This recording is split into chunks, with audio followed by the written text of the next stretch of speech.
some additional thoughts and considerations for the dominant 13, flat 9, sharp 9, flat 5, sharp 11 on A flat 2, 4, 5, 6 string family. And these would include mainly the minor 7 and the minor 7 flat 5 type chords, a couple extra things to consider perhaps. And the first one we'll look at is the minor 7th chord itself. So here we'll look at A flat, C, F, and E flat, and then the E flat going to D. So any of these sounds are within that cycle, and from a physical perspective they lead into other areas of that sound very easily, other formations. For instance, this A flat, C, F, and D, which is a D minor 7 flat 5, can go right into, with the soprano voice staying the same, A, E flat, F sharp, and D. And of course, so easy. So that's fairly common, fairly easy to do, you know.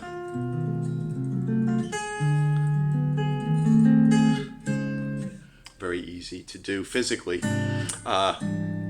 So it can lead to a number of different sounds on the dominant. So it can go to the sharp 9 sound, for instance, like that. So the A flat, C, F, and D can go to A, F, A flat, and E flat. So the scale can move up. Same with this, A flat, E flat, A flat, and D. So resolving to D flat, very, very common, very easy to do. Also going backwards, so the E flat up top, A flat, C, F, and E flat, going down to a B minor, A, B, F sharp, and D, to a C sharp, and then resolving to a B flat minor, B flat, C, F, and D flat. So that's fairly common as well. So it kind of resolution and acts like a dominant chord. Very easy to finger this chord, and that's why it has some potential to move in a number of different directions. For instance, it can serve as a place of landing for a more elaborate scheme. For instance, here's a sort of a sequence. If we look, the top part quotes the scale. So this will be like a B7.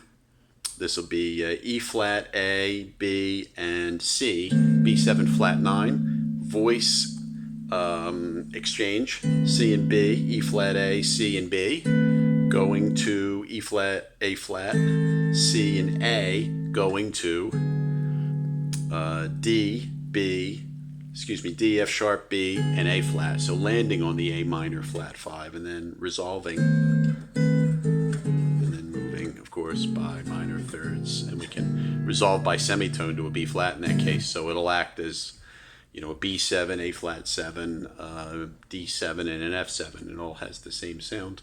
Same here, you know, when can use a B, you know, a minor 7th, add a B, and then resolve. So for instance, A flat, C, F, and E flat going to B7 instead of minor 7, A, B, F sharp, and E flat, and resolving to. So that's B minor resolving to B flat minor as a dominant substitute. Also, certain formations are easy going upwards, so you're interjecting different types of chord formations. Like, so this is a B, E flat, A flat, and F, going to an F over B, B, F, C, and A, resolving to B flat, etc. And then moving down in minor thirds. So in that sense, so this is an interesting one because, again, physically we have the potential. So this is basically B minor 7 flat 5 going to an F over B, going to B flat. So the chord acts as a dominant substitute, an A flat 7, a B7, again a D7, and an F7. Also with fourths, because of the way it's easy to play in this sense. So we can go B, E flat, A flat, and F, go to C, F sharp, B, and A flat. So an A flat 7 sharp 9. So this is F minor 7 flat 5, A flat 7 sharp 9, and then just moving in minor thirds.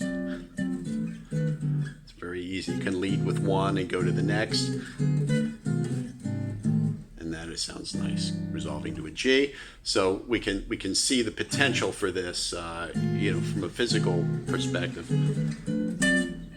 Very nice resolution. So those are some additional thoughts with the minor 7th chord. Moving on to the whole tone scale, away from the diminished dominant substitute, we'll go on A flat, and we'll start with a few basic formations just to illustrate what can be done on the family. A flat, D, G flat, and E. So moving up by a whole step.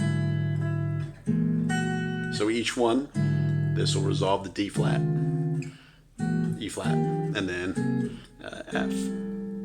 So these are all whole tone formations. Now a voice exchange is interesting on those. For instance, if we go up to G flat, C, E, and D, and we exchange the D and the E. So, the C and the D, I should say. So all of a sudden we have this. So that's that formation. And you can hear that resolve. This is F sharp, D, E, and C. So it has the same basic sound. And of course, resolving to D flat. In that case, so acting as an A flat 7 with a sharp 5. And speaking of that, here's the A flat 7 flat 5. So this would be A flat, C, G flat, and D, going to E, and then just moving it up in whole steps. Going to a G in that case, or a G minor. Either one is a good resolution. Also, an A flat 7 with the 9th moving inside and the tenor voice like this.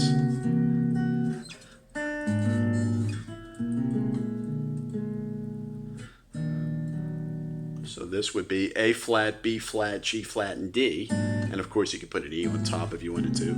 Either one, they're both. And then the voice could move in the internal, in the tenor voice. So the B flat, A flat, B flat, G flat, and D, or C, either one. So the top voice in this formation can move anywhere, resolve into an E flat minor, A flat, B flat, G flat, either C, D, or E, and then the tenor voice, the B flat can move to C, and again I'll resolve to an F chord in this case, just to make it fairly obvious.